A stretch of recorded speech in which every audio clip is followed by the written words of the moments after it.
Welcome to Mayor Cantor's State of the Town Address. I'm Chris Conway, Executive Director of the West Hartford Chamber of Commerce. Well, long time no see. So before I start, let's just get a nice picture of everybody. Wave.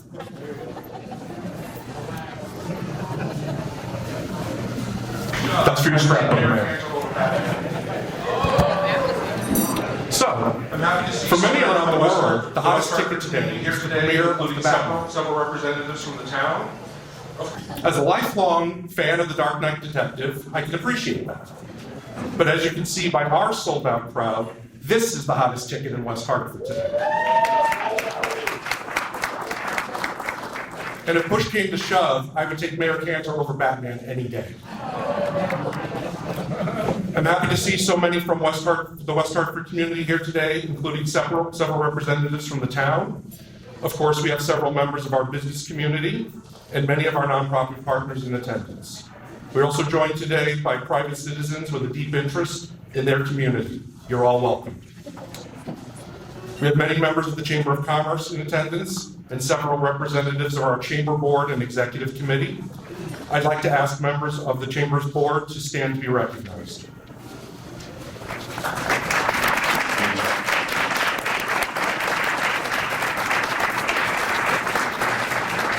Thank you for your service and the guidance you provide the Chamber.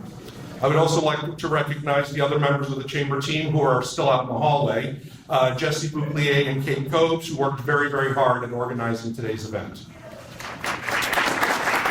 Ladies, that's for you. An event such as this is not possible without the generosity of our sponsors. Thank you to our presenting sponsor, TD Bank, our gold sponsors, Blueback Square, UHY Advisors, Westfield Bank, West Hartford, and the American School for the Deaf, who have also provided us with our sign language interpreter today. Thank you. Thank you. Our media sponsor is 2020 Media, and our photography sponsor today is Stroke of Luck. These businesses are more than logos on a screen. They're also organizations who work in their own ways toward a stronger community. We thank them for their support of today's program. Traditionally, I use this brief time at the podium to talk about all the collaborative ways that the Chamber works with the town. I'd like to reframe this idea for a change. The Chamber's relationship with the town goes back over 100 years. My official relationship goes back a little over 3. I did a little math. I was executive director for 442 days prior to the pandemic. As of today, I've been executive director for 715 days and counting during this pandemic. I'm sure you all look at various aspects of your life today and think back to a time before COVID. How we live, work, and play has changed to varying degrees in the past 2 years. As an organization, we needed to respond to the immediate needs of our business and nonprofits. Programming went 100% virtual for a while, and some remains that way. The content of our communications address things like best practices for safety, access to pandemic-specific resources, PPP forgiveness, closings, rephased reopenings, ribbon cuttings were few and far between. You get the picture. As is evident today by your presence here, things have gotten a lot better. We're doing more in-person programming each month. We're able to be together with each other to connect on a more personal level. The Giant Scissors have been busy welcoming new businesses to town. We are constantly creating new benefits and resources for our members. Based on my own observations and from what I've been told, the Chamber's relationship with the town has never been stronger. We have worked closely together for the betterment of our business and our community. Simply stated, the Chamber would not be able to do a fraction of what we do if it were not for our friends at the town. This type of consistent spirit of support comes as a result of leadership. Mayor Cantor is a true friend to the Chamber and the business community. She is both proactive and responsive in dealing with the continuum of change the pandemic continues to bring.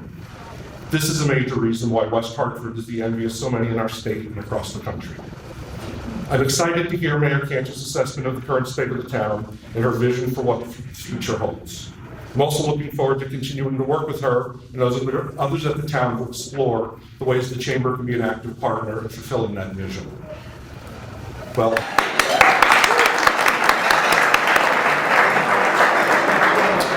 It is now my pleasure to invite West Hartford Chamber of Commerce Vice Chairperson Janice to the podium to say a few words and introduce our presenting sponsor.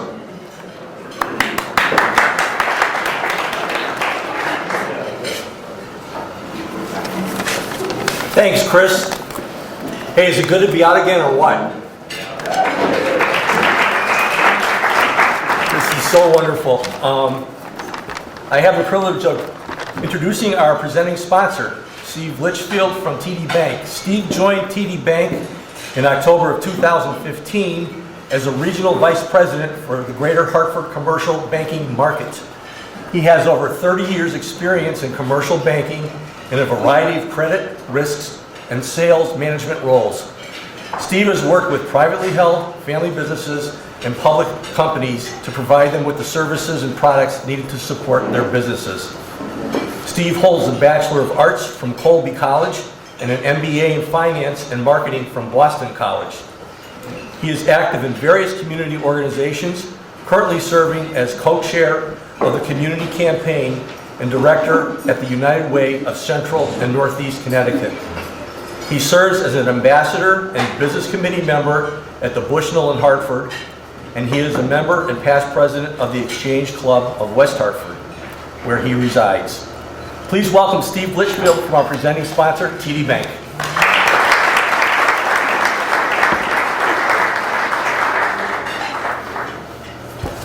Thank you, Chip, and good afternoon, everyone. And it is so refreshing to see everyone and to greet everyone. I miss the hugs. I miss the handshakes. I'm still not sure how, when I interact with somebody, if I should fist bump or elbow or how we greet people. But it's great that we can gather again in public. And frankly, I'm glad that we had to bounce the meeting from January to today. So it all worked out. On behalf of TD Bank, it is our pleasure to welcome you to once again be the presenting sponsor of the West Hartford Chamber Mayor's Luncheon. What a journey it's been for all of us. It's fair to say that the pandemic has caused significant challenges for all of us. My family, my company, my fellow employees, and customers. Wait a second. Did I step on something? Is it working? Better now? Yep. And I'm sure all of your families and businesses as well. Despite these issues, businesses in all industries and of all sizes have adapted, learned to effectively mobilize remote workforces, effectively change work processes, and develop new technologies to manage through this crisis. Household routines have changed as well, and family and friends have never been more important. And like you, I'm proud of what I do. I'll just yell.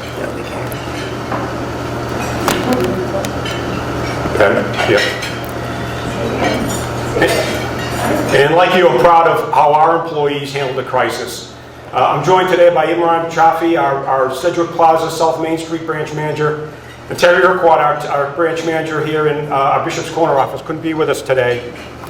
But our team responded well. As many of you in retail and in consumer businesses know, every day during the pandemic, we had to evaluate our workforce.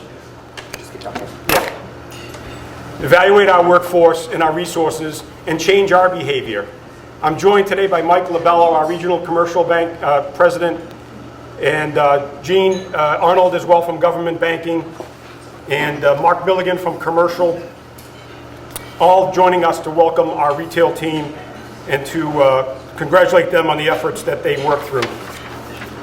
Monte Foster and Monte Foster as well from our regional bank is here from our retail president. At TD, we continue to work closely with our customers to manage and adapt new ways of doing business. We've introduced new technologies and processes to streamline decision-making and to make our business more efficient. We've seen increased activity in questions from our customers about our digital banking and online platform. All these products and services existed, but we've seen a higher adoption rate and interest among our client base. So things like online banking, mobile banking, corporate credit card, personal credit card, ACH transactions, and frankly, fraud management. We're seeing increased fraud issues throughout the area, as we had examples here in West Hartford.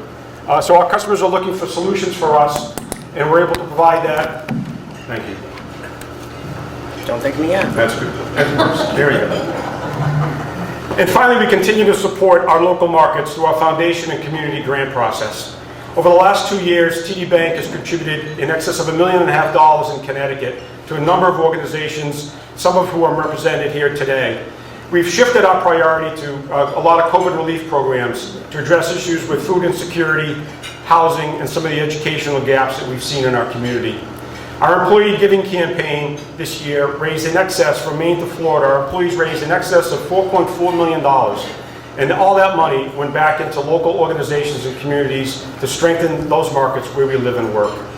And just this week, we announced our donation to a Ukrainian relief fund to support the activities and energy in Ukraine.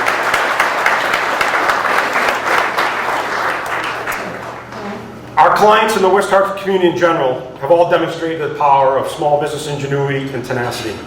Challenges remain for sure. We're still experiencing labor shortages and supply chain issues, but I do think we've become stronger and resilient through these tough times. And now, hopefully, like me, you can see that the light at the end of the tunnel for all of us. I want to thank Chris and Kate as well, and Jesse for their team, for their leadership. They too have made adjustments in their programming and services to keep us informed and to keep us moving forward here in West Hartford. I now want to take a minute to introduce our mayor. But before I do, you know, I get a lot of my business news from Ronnie Newton, right? I go on to you, and I'm always checking the WeHod business news. But I also, after that, I look at the Hartford Business Journal. And I don't know how many of you saw this week, but Michael and Shari Cantor were both recognized for their leadership in the greater Hartford area. And yeah,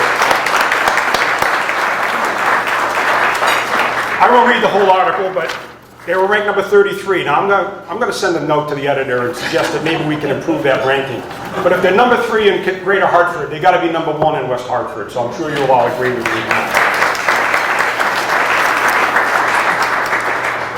Mayor Shari Cantor was born and raised in West Hartford and is a graduate of Hall High School. Before becoming mayor in 2016, she had been a member of the town council since 2004. Shari graduated magna cum laude with an accounting degree from the UConn School of Business. After UConn, Shari worked for Coopers & Lybrand, now PricewaterhouseCoopers, and then Cigna. Shari is a UConn Board of Trustee and has been serving since her appointment in 2014. She has devoted time to volunteer leadership with the American Heart Association, the Connecticut Children's Medical Center, West Hartford Rotary, Food Share, the Jewish Federation of Greater Hartford, the West Hartford Art League, the Hartford Symphony Orchestra, and the American School for the Deaf. She and her husband Michael were awarded the Anti-Defamation League Torch of Liberty Award in 2017. Shari was inducted into the University of Connecticut School of Business Hall of Fame in March 2017. She was named a Malta Wonder Woman in 2016, Best Community Leader by Hartford Magazine in 2012, West Hartford Rotarian of the Year in 2011 and 12, and Best Dressed by Hartford Magazine in 2011. It's nice you can keep that credit still in there. I like that. Shari has been married to Michael Cantor, co-managing partner of a global intellectual property law firm, Cantor Colburn, since 1985. They have 4 sons, Sam, Ben, Jacob, and Josh, her daughter-in-law, Teresa, and soon their first grandchild. Shari is honored to serve her hometown community, where her mother, Rose, who's here with us today, still resides in her childhood home. Please join me in welcoming Shari Cantor.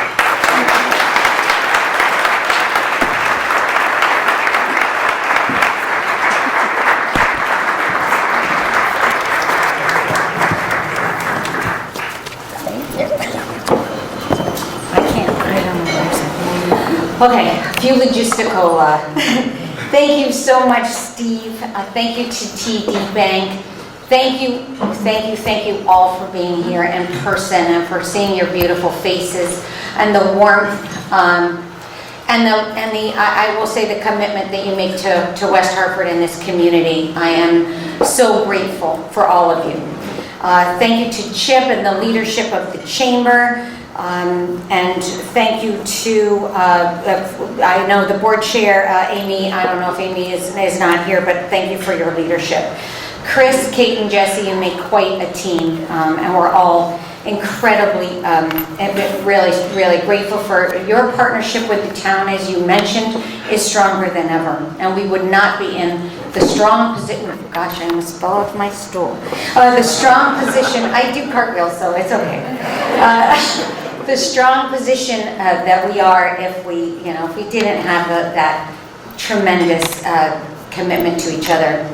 We have a lot of town staff in the house, and I will get to them, but it has been a hard year to be an elected official, and any position in leadership has been really challenging during these last 2.5 years. Any time when there's so much disruption and the world is shifting underneath you, the ground you're on, it's just, it is very hard, and people were challenged and put in such difficult positions. So I do want to give a special shout out to our board chair, Lorna Thomas Ferguson, our Board of Education chair,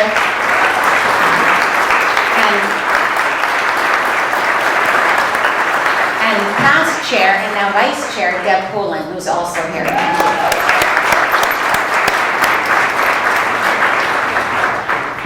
From our council, I have our deputy mayor, Liam Sweeney, is here. I'm sorry. I don't think the rest of my colleagues are here, but you will hear about them and what they are doing. And we have an incredible amount of, we have great leadership on town staff.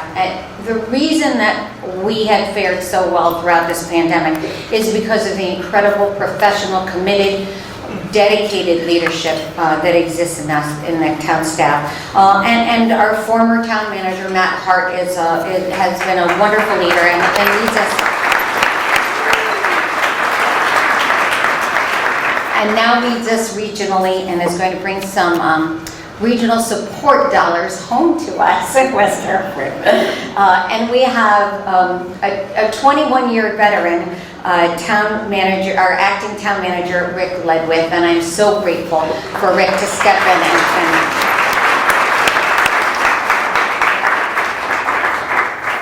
and then I'm going to go through, we have actually our police chief in the house, Vernon Riddick, who has done amazing work. And our fire chief, Greg Priest, is also in the house, along with a couple assistant chiefs are here. And we have assistant chiefs also, but I got to get going because this was all in presentation. Our superintendent of schools, Tom Moore, our IT director, Jared Morin, our town assessor, Joe Dickers, our economic development coordinator, Kristen Gorski, our director of community development. We have a new director of community development, Dwayne Martin. We also have a new town engineer, Greg Summer. I saw our director of public works in the house, I think, right? Wonderful. John Phillips, and Director of Leisure Services and Social Services, I'm not sure if she's here, Helen Rubino Turco, and our incredibly amazing town clerk, Essie Lebro, is also in the house. So I don't know, I'm not sure if I left anybody out, and if I did, I apologize. But I do want to give a special thank you to Renee McHugh, who is sitting here with the remote. Renee is our communication central, and she does so much to keep people informed and connect the town to the community, and I'm so grateful for her help with this presentation as well.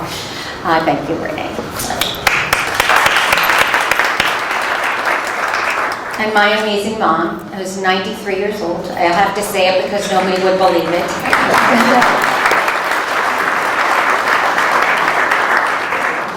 She's really incredible. The strength and I've seen firsthand what, I call her a super senior, had to go through during this pandemic. Was very eye-opening for me and gave me a perspective on how difficult the isolation could be. And so your strength is really an inspiration. And of course, my partner in life, my husband, Michael, thank you so much. You're incredibly supportive. And I also,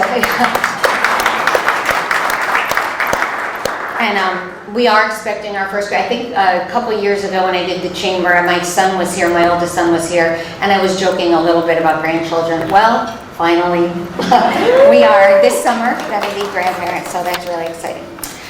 I want to start with, as I think you can see, I'm in the Ukrainian flag colors. This is a really sobering time and a really, really difficult. And when I prepared this presentation and we were ready to go a week ago, we weren't in the position we're in now. Our globe wasn't in the position. Maybe people did know this was coming, but it wasn't as much a reality. You didn't have 1 million refugees coming from Ukraine and growing every day. You didn't have the incredible example of President Zelensky being such a strong leader for his people. And of course the bravery and the courageousness and the commitment that the Ukrainian people have showed is an inspiration for all of us to fight for their democracy and their country. So we are going to be posting places that people can give that are legitimate and really rely on and honest, and your dollars are going to help. We're going to be posting them, but Council on Foundations, Center for Disaster Philanthropy, and Jewish Federation of Greater Hartford, I know, is collecting. Rotary is also doing work, and Chip had mentioned, Steve had mentioned TD Banks, and so there's going to be a growing list. So I'm sure West Hartford is a very generous community. We do have strong connections with Ukrainian people, and so we will make sure that you are aware of ways you can give, and of course always the Red Cross. I'm sure saw, and so this is a hard segue. It's hard to segue off of that, and it's heavy on our heart. So, but you have underneath your plates a little paper, and that is a new rage, the Wordle. I think it's about 6 weeks old now or so that people have been playing Wordle. And we are going to be keeping you on your toes a little bit with Wordle. So if you're not familiar with Wordle, it's a very hot new game, and it's web-based, once-a-day word game that invites players 6 chances to randomly select 5-letter words. We're doing it a little bit so it makes sense with the presentation, so we're using a little liberty. I wouldn't be the strategic way that my mother might play, but it is. We are going to play it in a little bit. So, developed by software engineer Josh Wardle for his partner and friends Wordle, a play on Josh's last name, was acquired by the New York Times in January for a 7-figure price. I think they got a deal on that, by the way. Today, the game has over 1 million players each day trying to solve the same word puzzle. I don't know if you in the back can see the screen, but here's an example. The green letters indicate the correct letter and position. The yellow letters indicate the correct letter, but in the wrong position. The gray letters are, you're wrong. I'll call on 5 individuals, and we will see what we come up with for our last word, so pay attention. So we will call Wordle West Hartford style. The first word, you always have to have a start word, and there's strategy in a start word. So you want to use a couple of vowels. All right, Matt Hart, what will your first word be? Money. Money, okay. All right, so we're going to add money to that. Now we see there's an M and an E, but they're not in the right position. So we'll get back to that in a little bit. Now, 2022, defining this pandemic and what we've all been through, and our heads, I know, are still spinning, although I think we are seeing things with more clarity. The pandemic has reshaped the world, not changing everything, but accelerating things. I read somewhere, and I think this is true, 2030 arrived early. Over these past 2 years, we've all overcome so many challenges, we've learned so much. And 2021 was a bit more volatile than we all expected. But one thing we can expect, as we've seen even in this last week, and 2022 is going to have a lot of uncertainty along with it. We have the further adverse effects potentially of the pandemic. We don't know, but we're prepared in a new way. The war on Ukraine and how that is going to globally affect everything. High inflation, which again is impacted by those other factors. Supply chain delays and constraints, labor shortages, the Great Resignation, pent-up demand for in-person activity, travel, and entertainment, and unprecedented population stagnation, although we're trying to fix that, right, in our own family. According to the 2020 census, population grew only by 0.35%, second smallest decade-long population growth in American history. So we are defining 2022 with an emphasis on, you all are aware of many of these things, but it's kind of helpful to outline them. Emphasis on work, the priority of a work-life balance. We've all experienced what it's like to work from home, WFH, or work from anywhere, WFA. The importance of flexibility and convenience to employees and consumers is a real priority. We've seen a decentralization out of central business districts to reduce commuting time. That has helped Connecticut in a lot of ways. People may be coming from New York. For more affordable living, maybe a higher quality of life. We've realized technology is here to stay. We're going to be meeting virtually in many situations. And then we've seen incredible impacts on healthcare, retail, work, homes, and so much more. And then we have some trends that are important to highlight. The blockchain technology and crypto assets. It's coming whether we like it or not. And so these are things that could help with some privacy from the digital platforms that we've talked about, but there's going to be lots and lots of opportunity. Accelerated changes in healthcare, chronic age-related diseases, rising healthcare costs, the incredible progress we're making on digital health and genomics can potentially offset some of the incredible pressures. But employment trends, and I know you all are feeling this, DEI and social equity, fairness and justice around race and climate change are a priority. According to an analysis of S&P 500 earning calls, the frequency with which CEOs talk about issues of equity, fairness, and inclusion have increased by 658% since 2018. We all know that year-to-date salary increases usually were in the 2% range. They are falling far short of the inflation in January was 7.5%, the highest since 1982. We would expect that that's going to be reflected in salary adjustments over time.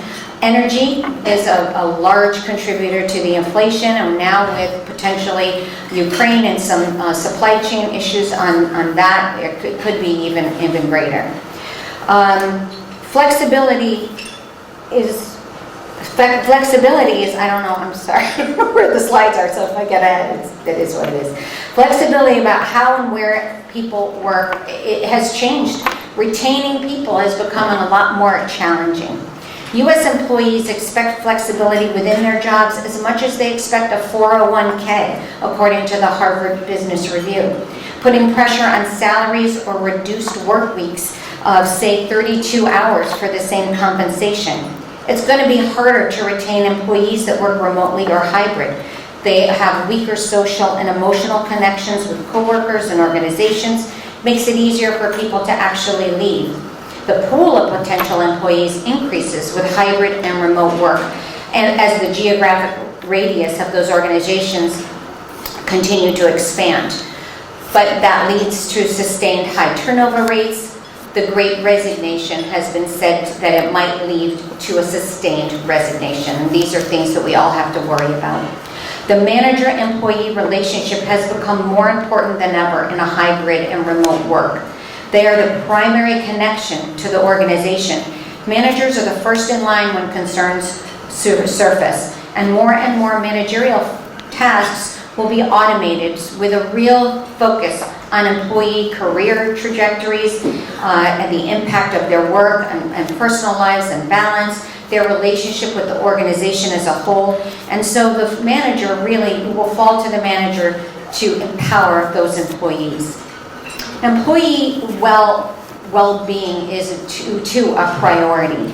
Many businesses, and your own probably among them, are looking for increased support for mental health benefits and support for physical well-being and even financial well-being. They understand that employees that don't have that well-being might not perform as well at work and might not stay in those positions. There's an anticipation that in 2022, organizations will adopt new employee well-being measures that capture financial health, mental health, and physical health to better predict performance and, again, the very important retention. And now I'm going to switch to some trends of home buying and rentals of millennials. A couple of years ago when I did a bit of an analysis of millennials, well, those millennials are now 5 years older and they've entered the home buying world in a flurry. 82% of first-time home buyers were younger millennials and older Gen Z, and 48% of older millennials aged 31 to 40 purchased their first homes between July 2019 and July 2020. There's 70 million people in that cohort of millennials. That's the largest cohort of our generation. Liam, are you a millennial? You are? He's looking for a bigger house, so if anybody wants.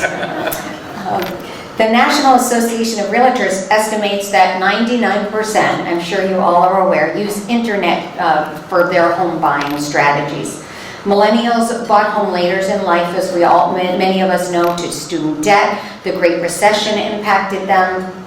And then they also just were starting life later. The average age, and so I feel a little bad at putting pressure on my kids, but the average age for first marriage is above 30 years old now for men and 28 for women for first-time marriages.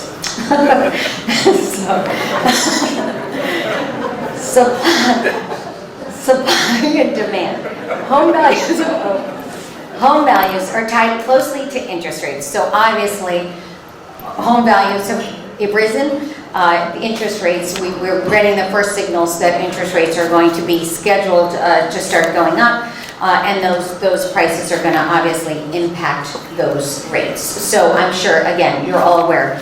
But West Hartford is leading the way. Connecticut's magazine latest look on hot real estate markets headed into the typical prime spring season identified 15 hot real estate markets statewide across 5 regions. And West Hartford, of course, was among them.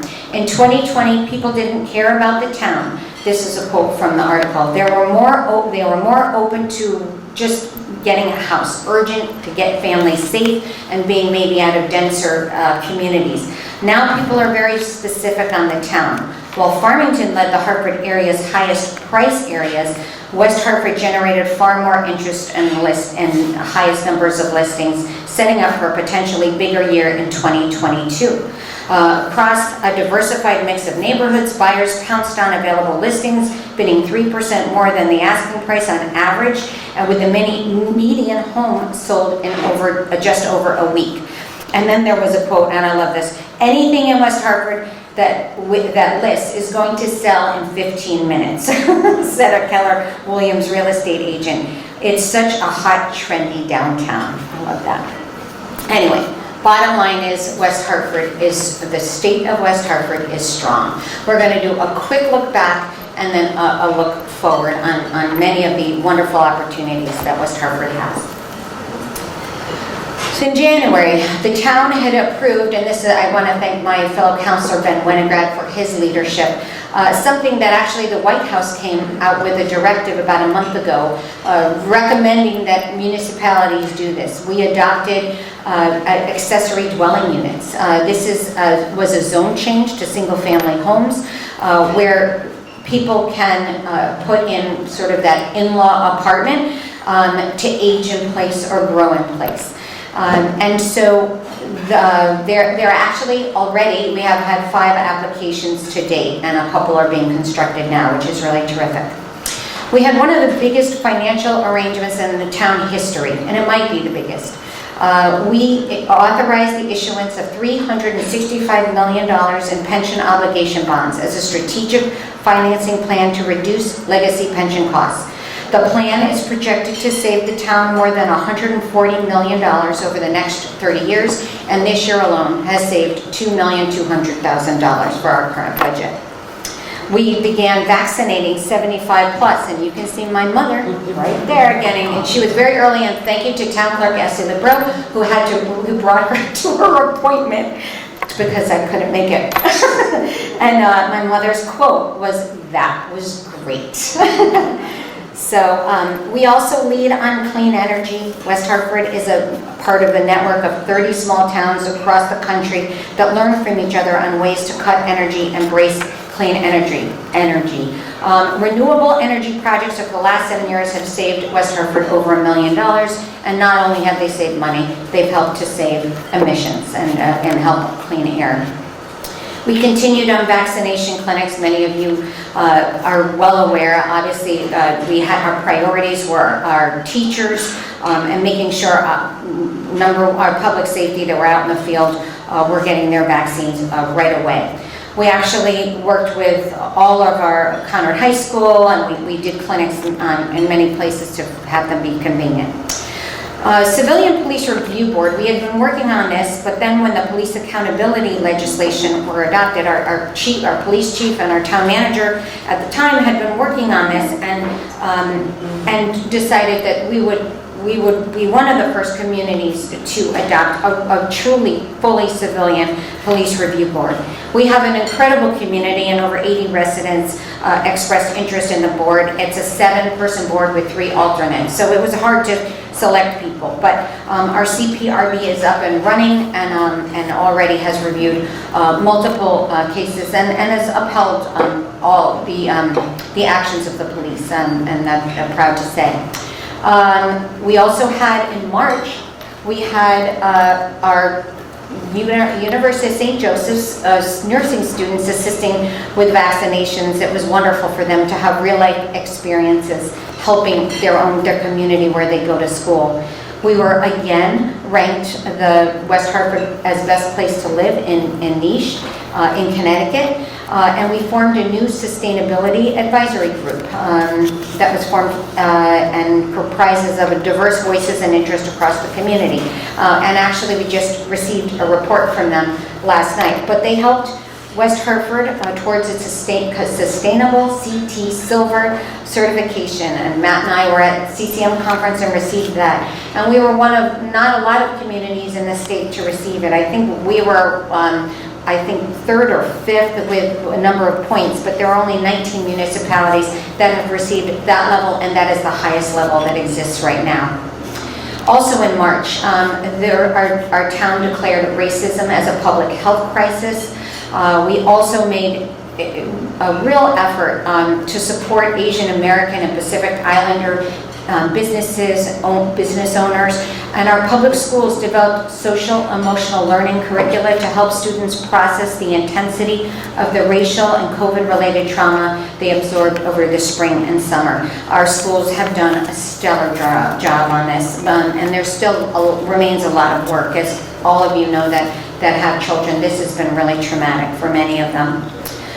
We also have established an advisory group for affordable housing. The state has encouraged municipalities to do that, and also will likely be introducing legislation on some mandatory action that municipalities will need to take.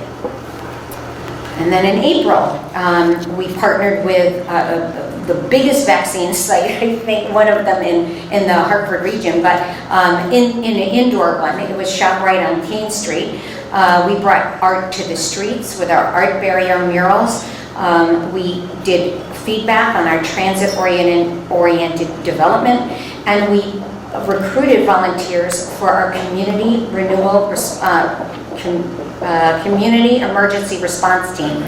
We also received a very important ranking that we take very importantly. U.S. News and World Report ranked West Hartford high schools in the top 10 traditional high schools, both high schools. Then in May, we had the site of a movie that will be, actually a Hollywood movie that will be airing this fall. We also currently have a movie being, a Hallmark movie being filmed in town as well. Blueback Square and Whole Foods sold. And we developed our Mayor's Youth Council, which is really exciting. This is the first time it's actually the third Mayor's Youth Council, but it was, I think, in the last 50 years, the first Mayor's Youth Council. So it's been quite a while. The first council, actually, their focus was to do a dance. So that was great. I want to thank Carol Waxman for at the time, the acting library director, and Carrie Karp, the teen services librarian, for her help. And we're anxious to see their input from their perspective on what the town could be doing better and focused on. The Unite CT van, many of you know, if your landlords have been helping out renters and landlords to help with rental assistance and utility payments. And then in May, our why West Hartford? Oh, okay. Oh, that was continued May. Okay, sorry, June. We raised our Unity, the Pride flag was raised on Unity Green on the 1st of June. The Why West Hartford website was launched. And then we had Goodman Green rededicated as Unity Green. And if you haven't seen our MLK 39 mural, which was a joint project with Sustainable CT, Rise Up Connecticut, and the town, it's just beautiful. It was the MLK 39 mural. 39 towns did a Martin Luther King inspired mural, but personal to their communities. We installed 16 witness stones at Old Center Cemetery, telling the story of enslaved people that lived in West Hartford. And then we held on June 19th a community celebration that really was inspirational, and I'm looking forward to, we're starting the organization for this year. So if anybody wants to get involved, please let us know about that. We would love to have your help. And then the town council directed the town manager to study cannabis. We had our newest transit-oriented development at a beam siding with the governor at 540 New Park Avenue. And then we had the Day of Pride, the West Hartford Pride Festival held at Blueback Square with 1,000 people. It really felt incredible to have that action and that vibrancy. And then in July, the town actually issued our pension obligation bonds at a 2.539% interest rate, which was less than we had modeled, saving the millions of dollars that we had projected. And so really this is something that not only fully funds our pension, but levels that payment out over years and saves our taxpayers. We also had the opportunity to approve the purchase of St. Bridget's School, and that is going to be an incredible opportunity for us to have a 100-year-old building now envision what can be a community center for the next 100 years. The Connecticut Department of the American, this is July, sorry. We have very proud that American Legion and the Connecticut Department, the whole Connecticut Department of American Legion, not just our local American Legion, honored West Hartford firefighter Steve Parent as 2021 Firefighter of the Year. And this was the second year that we had state West Hartford represented as a Connecticut Firefighter of the Year, so thank you. We started in August our North Main Street Road Diet. We also had Center Streets for, I think this is the maybe the 5th or 6th year. Our superintendent reported that enrollment is up, and that is not where many other communities are. So that's a really exciting thing. And students met in person for the 2021-22 school year, which was very, very exciting for them. We also had the Weehaw Bear Fair that came to town, and we now have a bear in our garage. It scares me often. So thank you. Thanks, Tom. And then in August, like many communities throughout the Northeast, but in Connecticut, we had a number of 100-year storms. And I know John Phillips, and we talk about this often, this is a challenge for us.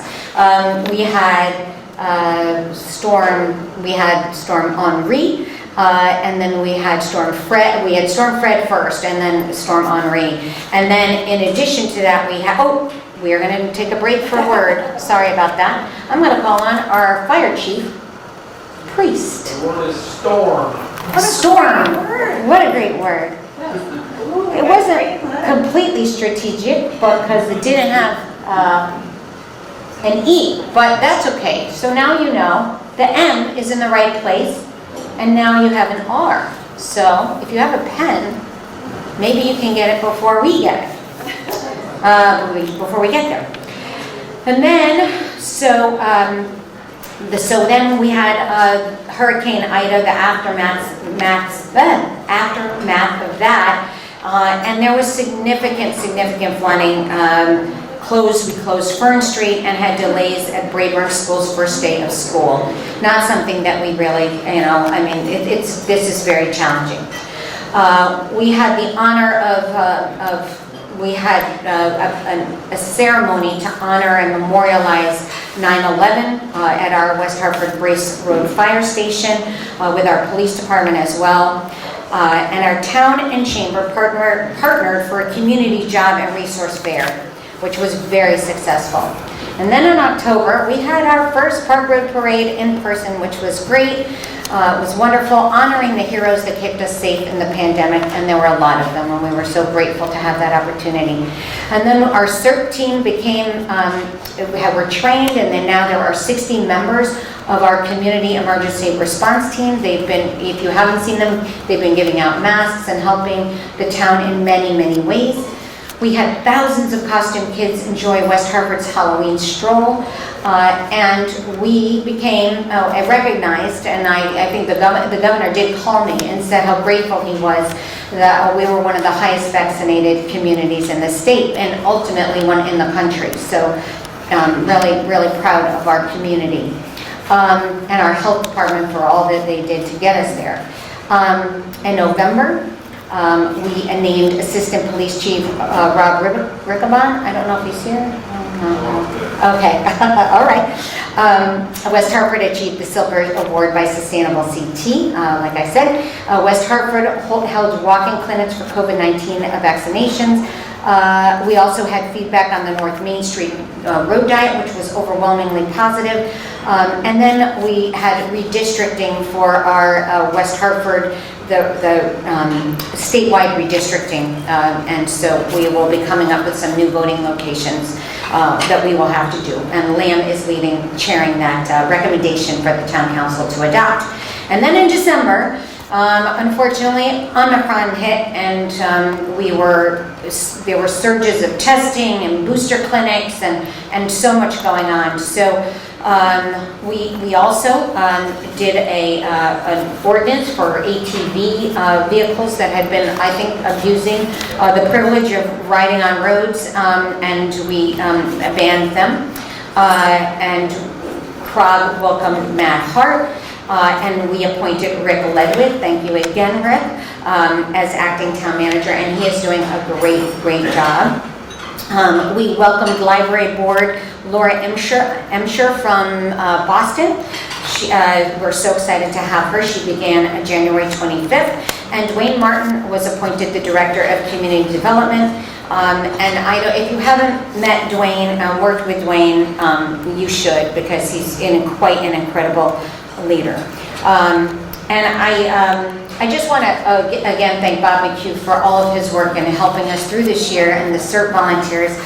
He has been key to our emergency response, and we're so grateful to him. So we had N95 masks distributed by our CERT volunteers, and then we distributed the at-home test kits, but I don't really want to dwell on that because that was a bit of a nightmare. But anyway. But now looking, so like that was a lot. It was accomplished, it was a lot accomplished. But, you know, we're zooming into 2022, and I just want to share some of the really exciting opportunities and some of the focus. Our Community Planning and Economic Development Committee, which is Leon David Office Chair, Ben Winograd, and Mark Sedanowitz are members. This is all with planning and zoning, code enforcement, economic development, and engineering. So a lot of things that I think you are in tune with. West Hartford, this is our transit-oriented development. New Park Avenue. New Park, we have, it has seen so much growth and interest. And Kristen Gorski tells me all the time, there's so many people looking to come to town that can't find space. So with TOD, we want to make sure that those redevelopment opportunities are done in a way that supports that transit system. So the type of development that provides higher density, transit-supported uses for local businesses, a variety of housing choices, and enhances the overall quality of life for all of our residents. I think you saw Puritan Furniture, a 100-year-old furniture store was purchased, and the governor, actually, West Hartford received $956,000 from the Connecticut Department of Economic and Community Development's Brownfield Remediation Program for that property. 540 New Park, I talked about the beam signing, that has been added to the 616 New Park. This is our housing authority's development with mixed income and mixed use, which really looks great. 616 is an amazing development and really state-of-the-art for a housing authority, and I hope you have the opportunity to look at it. But you will be seeing a transformation on New Park Avenue.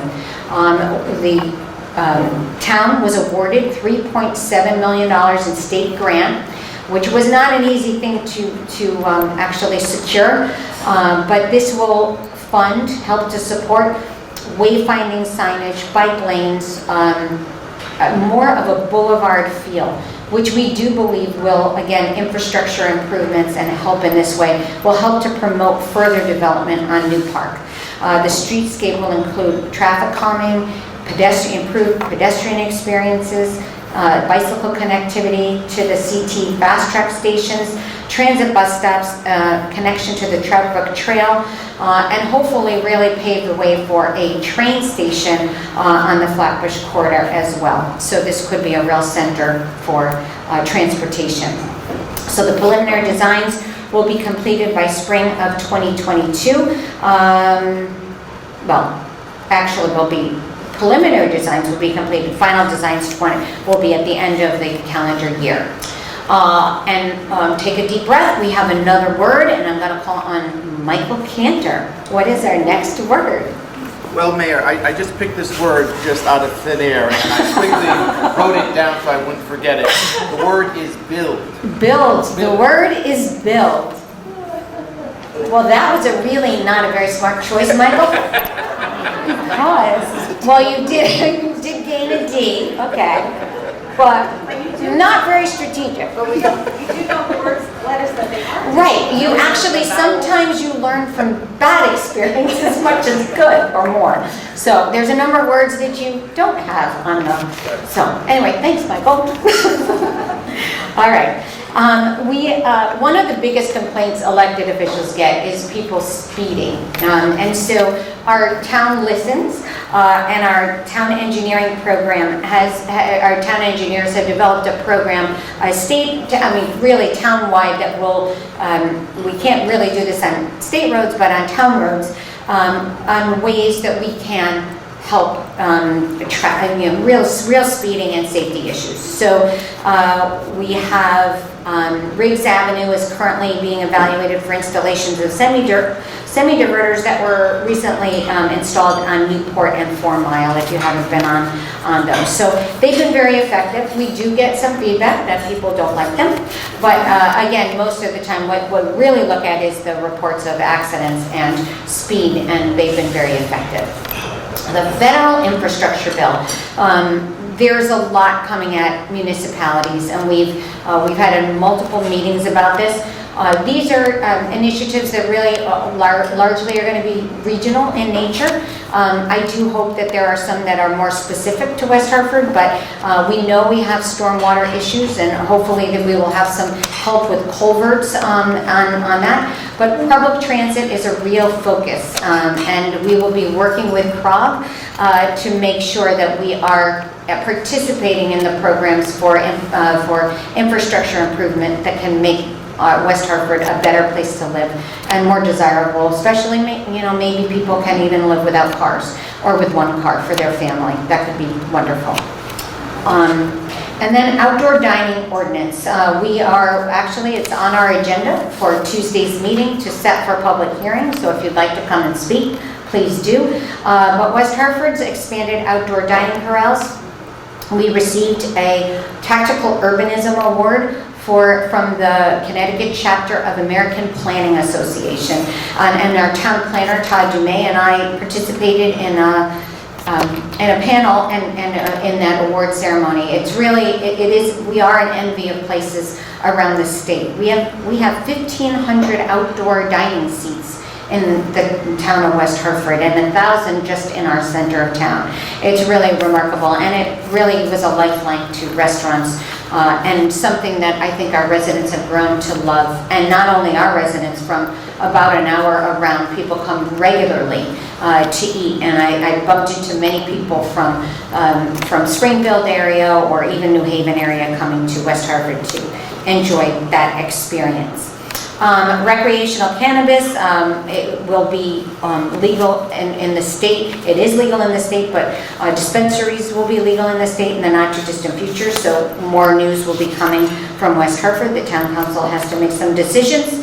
And then stormwater management, something that an older developed community, this is something that has been challenging for us, and with more acute weather events, intense weather events of rain, this has become, again, more of a focus of ours.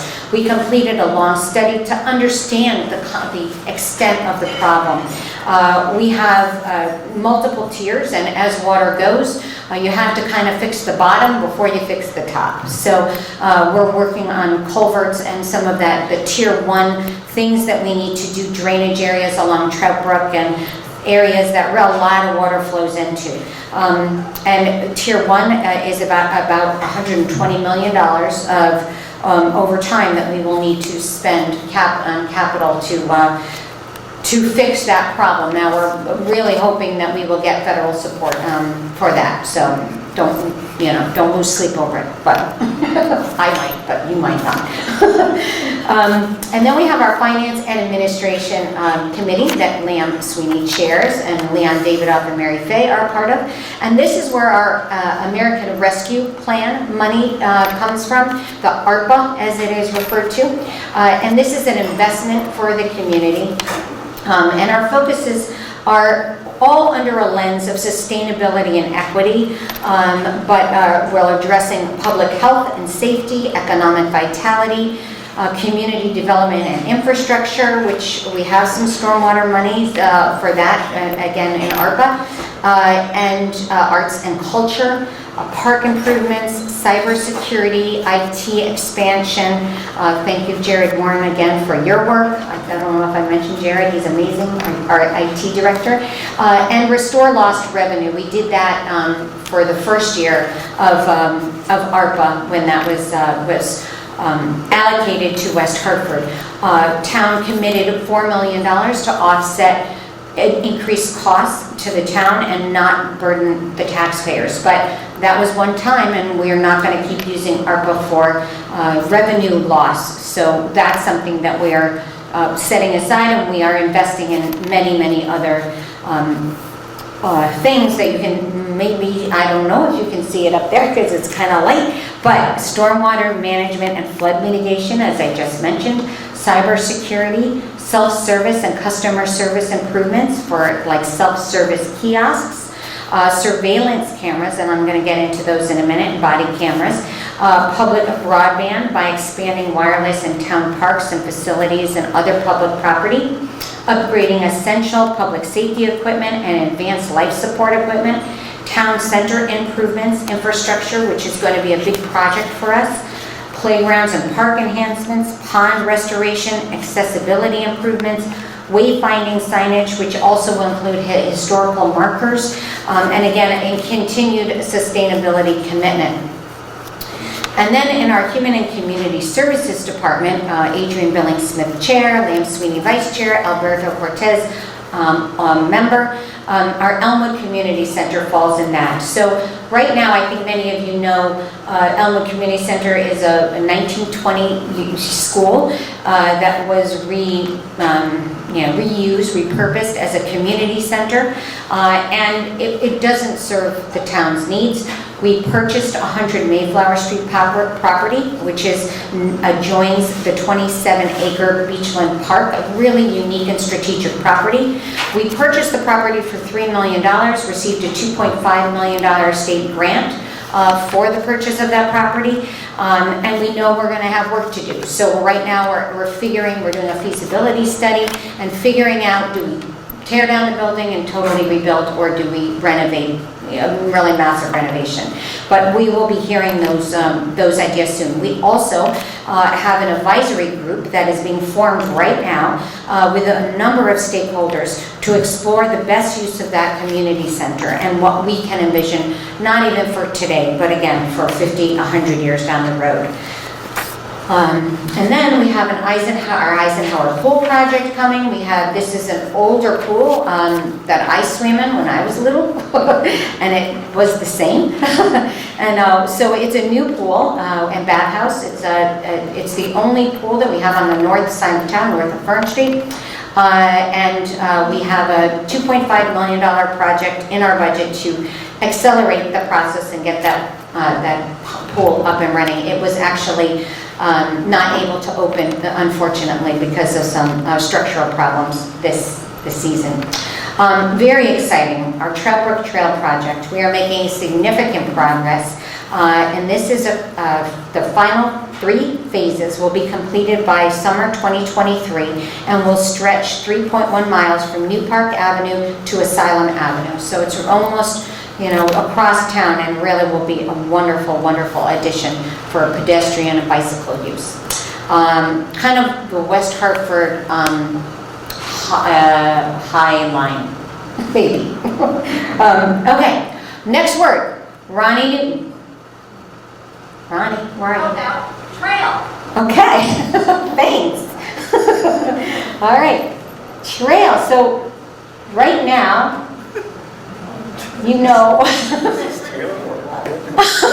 all right, you should be close to figuring it out. Not really, because this is kind of, if you do, you deserve the little gifts, the little tchotchkes that are on your table. Take them home if you guess it. Anyway, the library continues to do incredible work and respond to their customers. They installed smart lockers, which allow people to, at Bishop's Corner, that allow people to drop off and pick up books at their convenience. The study pods, I hope you had a chance to look at those. They will be, they contain tables and chairs, and that was a really, really great way to accommodate people during the pandemic. And now Studio 20 South is launching early 2022. This is a collaborative, creative educational space that provides dedicated equipment, computers, software production, and co-working furnishings, and is intended for small groups or individuals who seek to create media projects involving but not limited to video, audio, music, and photography. So really important. Now public safety. Carol Anderson Blanks is our amazing chair. Adrian Billings-Smith and Alberto Cortez are on that committee. And our police station, as the chief often reminds me, is 100 years old. It's one of the oldest police stations, if not the oldest police station, I think, in the state. And so we're doing a facility study. We also have some challenges with our fire stations as well, that are, there's a boiler down, and there's many things that are, So you know, we are an older, mature community, and we need to look at those facilities and plan for what might be needed. So we're going through that process now. We're beginning that process now. We also have already appropriated construction funds for a new animal shelter and a new shooting range will be next year. Not a lot of communities have an internal shooting range. This is very, very important, and we actually do coordinate with other communities to come in and use that range as well. It's a regional asset. Car burglaries. Many of you are aware of, you know, the fact that we've had some you know, increase in car burglaries throughout the pandemic. That this is something that happened nationally, and the state of Connecticut also had experienced that in West Hartford also. And we've been on top of a lot of PSAs, you know, lock your cars, what to do, telling people how to be careful, you know, what we can do. But in the meantime, our police have been out in force.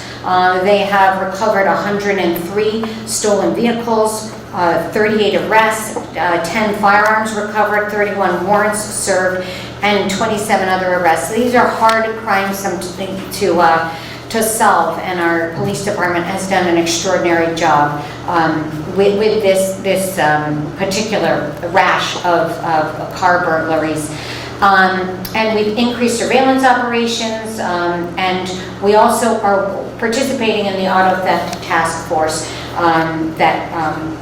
that is regionally, which is really important because this again doesn't stop at West Hartford, at the West Hartford line.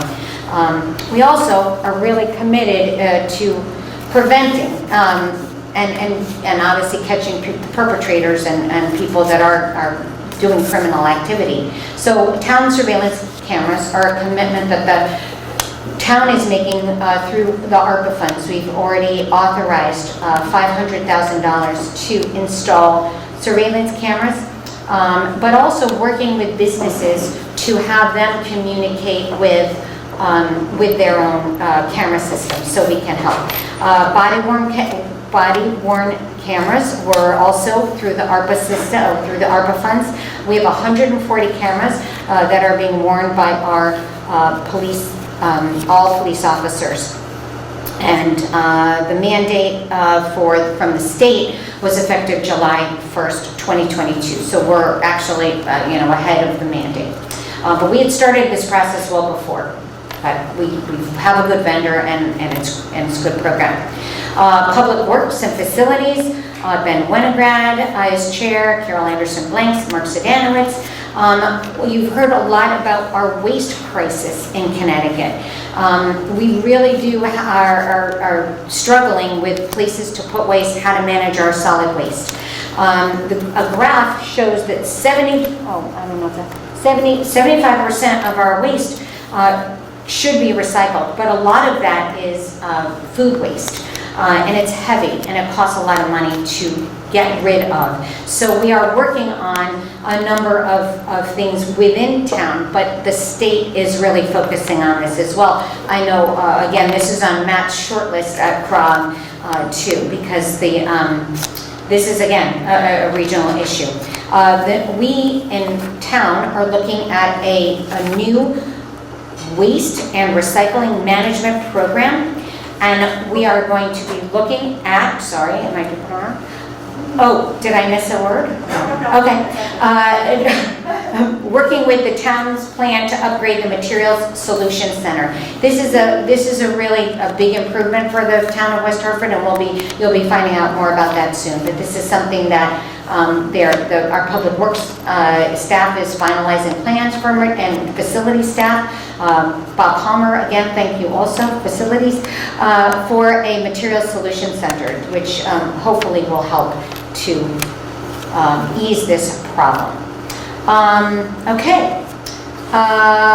With that, I'm going to call on John Phillips, our Director of Public Works, for a word. Can we try waste? Oh, okay.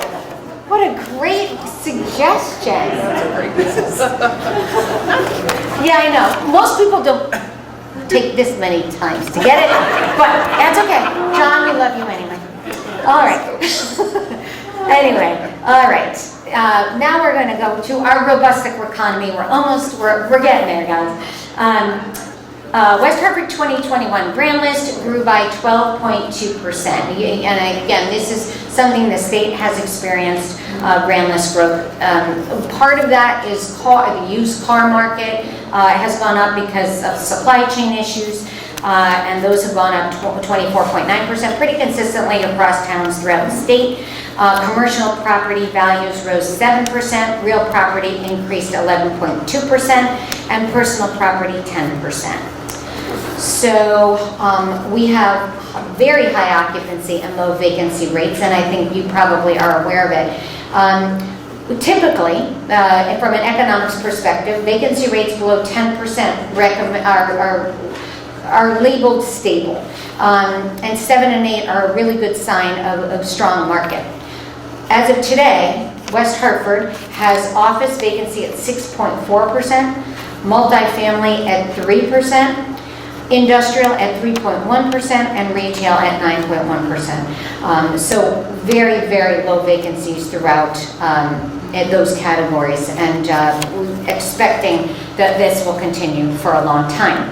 There's been an increase in multifamily and rental properties. We've had, now with a vacancy rate about 3%,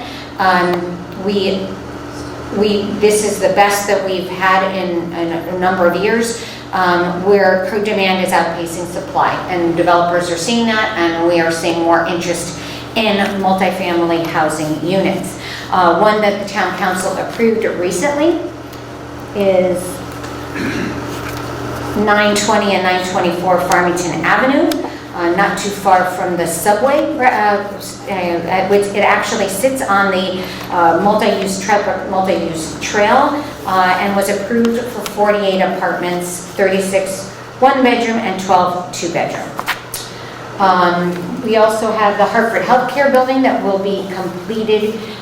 It's wrapping up construction, 17,000 square foot medical and office building, and helping to modernize and expand Hartford Healthcare's operations in West Hartford. And then the Yukon property sold. We are waiting to hear more information on that. Right now, it is the parking lot actually is supporting the St. Francis Hospital garage was actually condemned, and the workers needed a place to go. So the owners, and with the town's help, partnered with allowing them to park on that property, soon to be legally, I think. Anyway, the owners, they also have said they're committed to the ball fields, having that continued lease. Residence at Berkshire Road is under construction.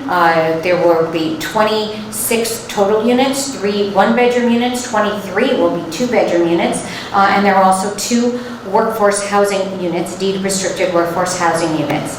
And then one park is also under construction that remembers 292 units and 30 affordable units as well, also deed-restricted. And then we're going to wind up COVID numbers. Obviously, are really good right now. And when we started to plan this, we didn't know what we would, what would be the case. So it feels really, really good to have a 1.6% positivity rate, and being a low community transmission right now. We're really happy about that. We have. Obviously everybody is still concerned, and something that we really have to keep an eye on, but hopefully the worst is over and we can get back to some form of normal.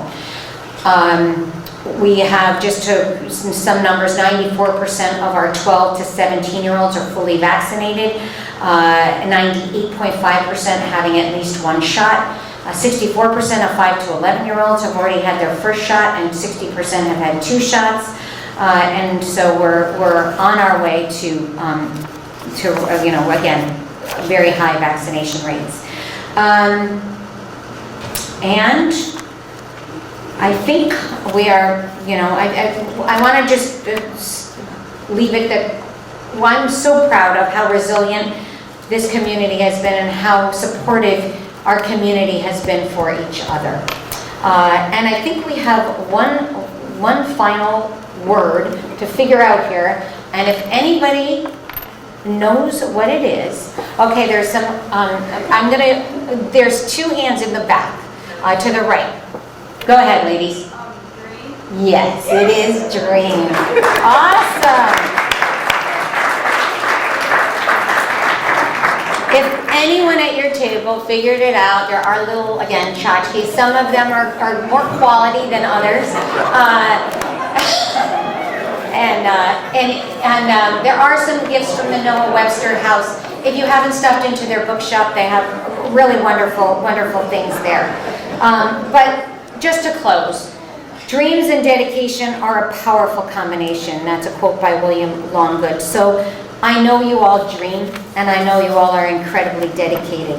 I also know you've been strong and resilient, creative and flexible. The times have required it, and you have all met the times. I know our staff has worked so hard to keep this community moving forward and to support and thrive. I'm grateful for you for being invested in our community, and I thank you for all that you do. Thank you for being here today, supporting the chamber and supporting each other, and I wish you much success and good health, and of course we're all praying for peace in our world. Thank you very much.